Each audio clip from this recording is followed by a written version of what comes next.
So like we discussed before, Florentia is still quite young and she hasn't been out a great deal. When she has gone out, she's been fantastic and has given me the best scores that I've ever had.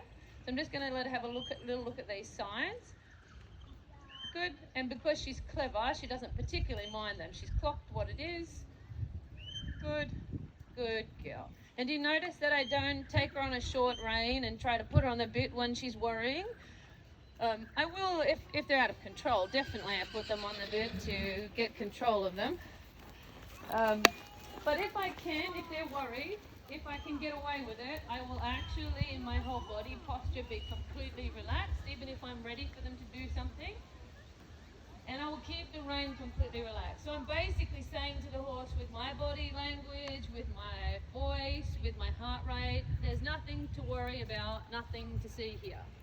So if I had worried about it and grabbed a hold of her and gotten a little bit adrenalized myself, they're much more likely to get worried when you get worried.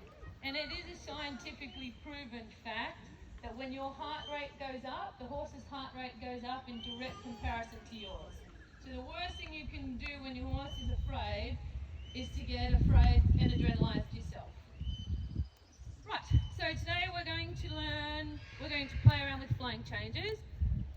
Florentia already knows her flying changes because of course she's 6 years old now, and our horses are taught their flying changes when they're 3 or when they're broken in. So we teach them when they're broken in. Well, first of all, in case anybody isn't aware, a flying change is when you say cantering right and you change to cantering left without walking, trotting or halting. You change in the air, so it's called a flying change. The difficult part of a flying change is that they have to change the hind leg at the same time as they change their front leg. So a lot of riders become very stressed and worried about it, and of course when you get stressed and worried, so does your horse. So we teach it to them when they're 3 years old, when they don't actually care whether they're cantering left, right, upside down, backwards, disunited, and we stay very cool about it, and we just chuck in 2 or 3 changes every time we change rein, every time we ride them and every time we change rein. So, I will show you different methods. Some of our horses, especially a certain line that we have, buck a lot when they're first broken in, and we don't teach changes to those when they're 3 years old because our leg moving, a lot of them are really sensitive-sided, cold-back sort of horses. We actually do wait until those horses, you can put canter aids on them without, closing your eyes. So hopefully I don't go flying today. You've noticed that she's got a martingale on. She's had 4 days while I've been away, 4 days off while I've been away at a clinic, and has had no work except just then Greg gave her a little lunge. So I'm going to begin, before we get into the flying changes, I'm going to begin with her normal warm-up. So if we can do that together. So when I want to trot, I keep her nice and round, close my leg, lie at the seat. Good, and I'm looking in my warm-up, then my horse is happy, that she's soft, that her body is loose, that when I act on the rein, she immediately gives. Good, and she is obviously relaxed now. You guys can probably see, I'm assuming I can feel her tail swinging, the neck muscles are bouncing. Good. Good girl. Now, some horses I warm up long and low, some I warm up round and deep, some I basically just put them into a frame and make transitions, and that is enough warm up. But her, you'll see when she gets going, she's a little pocket rocket, so she's always going into a longer frame. So to get rid of a little bit of compression and get rid of a little bit of extra tension.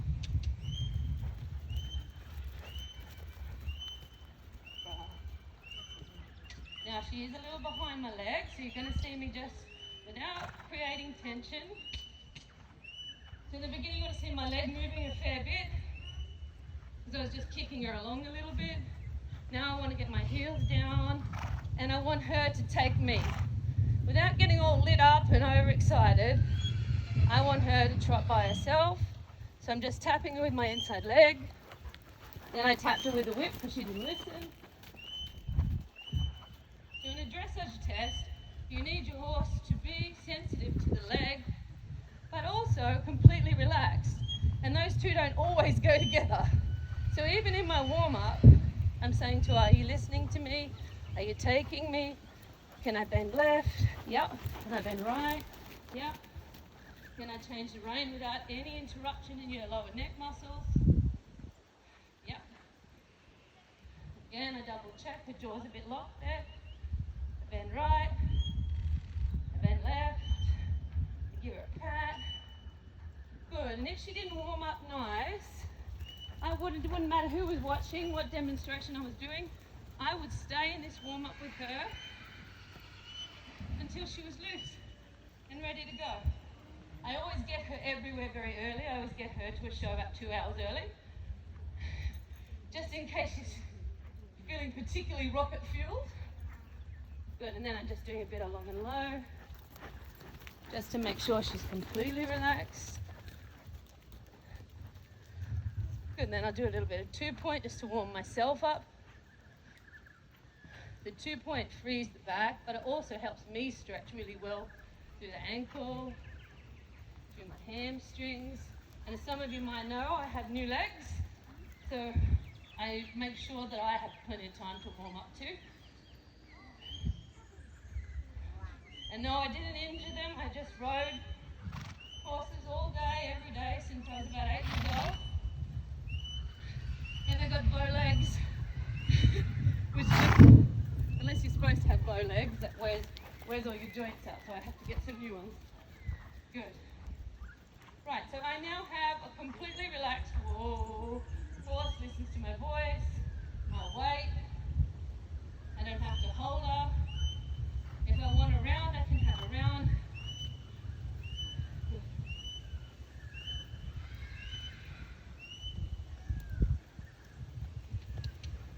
Good, and then when I took the rein up, she got a little bit behind me.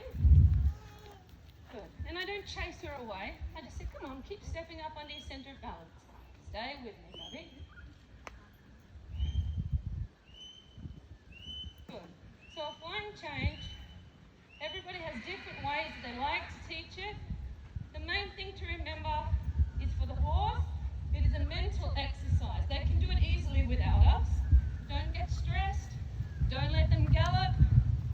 And let them come to it in their own time. A flying change takes approximately 18 months before the horse is completely ready and strong and perfect, able to do it. Not all horses. She learned it straight away, but that's how she does everything. So you just saw me ride a line that I'm going to ride in a minute with a flying change. But what I wanted to teach you was that if you ride a nice small line like that and you get into trouble, meaning your horse thinks about bucking you off, which they do, or that you didn't nail the change line and your horse has lost balance, without them hurting themselves and becoming stressed, if I didn't get that change on that line, I can just go back to counter canter. I can go back across here, back to true canter. Good. Now before I attempt a flying change, I have to check a couple of things. Can I go forward when I want? Not exactly. I don't know if you guys saw it, but she twisted her tail. She went, but she wasn't loose. So I'm going to try again. Can I go forward when I want? Yeah, good girl. Can I come back a little when I want? I don't need a huge collection for a flying change, but I need control. And with the control comes the compression. So then when I make a little round as she stops a little, so come on, off you go, kiddo. Can I collect? Yes. Can I walk? Woo. No. So that was a mistake. But you notice that I have a little laugh when I make a mistake. I don't get mad at my horse. I rode it badly and it went badly. Ooh. Good. And there are mistakes in training. You just need to make sure that you don't make very many of them, meaning put the same aid on and expect the same response. Right. Now she's looking at the kids moving a little bit, but she's still obedient enough to do a job. So I like to be able to go walk to canter, canter to walk, walk to counter canter, and I need to be able to go forward when I want. Good. I need to check if my horse is relaxed.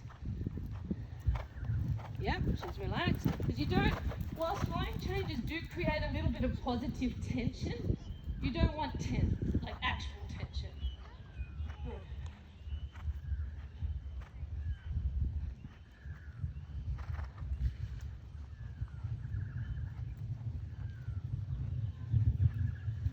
And I'm just having a little trot just to finish my warm-up. Make sure I got good rhythm, everything's loose. And don't ever forget your trot, canter, canter, trot. It's just as important as your flying change, your walkthroughs. Because it's at Grand Prix. You finish your right canter pirouette. She's got a little tight there. You finish your right canter pirouette, turn right and trot at M. Good. So this way she's a little tight. So I'm just going to put her in a little bit of shoulder in. You can hear even in my voice that she's gotten a little tight. She's not letting my seat slide, her back's tight.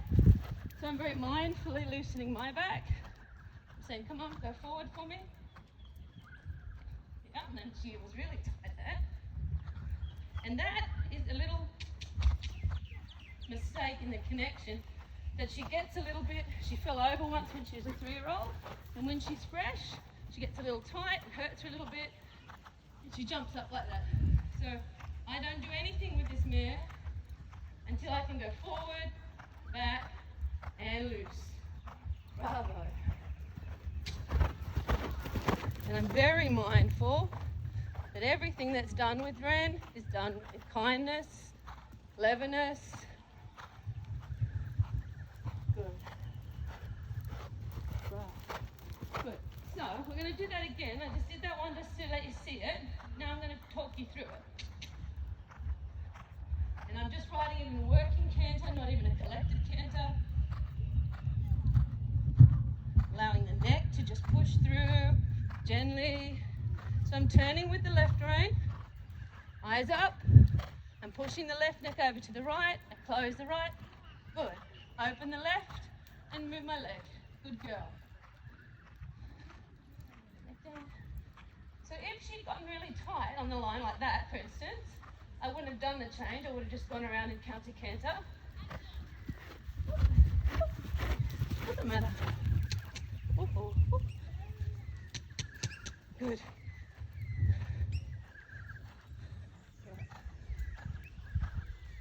Good. Right neck over to the left. Close the left. Open the right. Good girl. Good.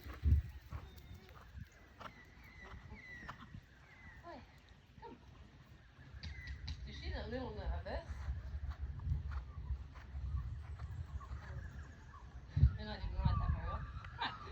So that's how you would teach your baby horse or your horse who's never done a change before. What they can do in that is, instead of changing their leads, they can run away, because to them they're thinking, well, I'm already cantering and now you put a canter aid on me as well, so what does that actually mean? And they become afraid and run away from the leg. So if they run away from the leg, you just quietly bring them back to their collected canter and ask again. So I'm going to show you another one with horses that get a bit lit up by changes, how we're going to just change it a little bit. So we're going to go, canter left. Now she won't expect this, so she won't anticipate and help me. She'll just have to stay on my aid. I'm going to change into counter canter. Good girl. Super. Good. And because she wasn't expecting it, she stayed with me, and I was able to get a nice, clean, calm change. So we try again from counter canter to counter canter. Just straighten the neck, make a little bit new bend, close the door to the right, open the door to the left, and change. Good girl. Super. So of course there, for a medium level horse, those changes are good enough. But of course at medium level, I need to then add in a half pass, and straight after medium is advanced, where I start to have canter pirouettes and more collected stuff. So in order to make a nice flying change, Greg's telling me to hurry up. Do you guys want me to hurry up? My arm's getting a cramp. So in order to join them up, we're now going to add in some half pass because I'm well aware that at advance I start to need to make a half pass and then a change. Yep. Good girl. And you notice I'm being quite forgiving of her because she hasn't been ridden with a speaker before or a sound system. So now I'm going to marry up a half pass with a change. Use my right leg to wake her up a little bit. Close my right rein. Good girl. Good. Ooh. Good girl. Okay.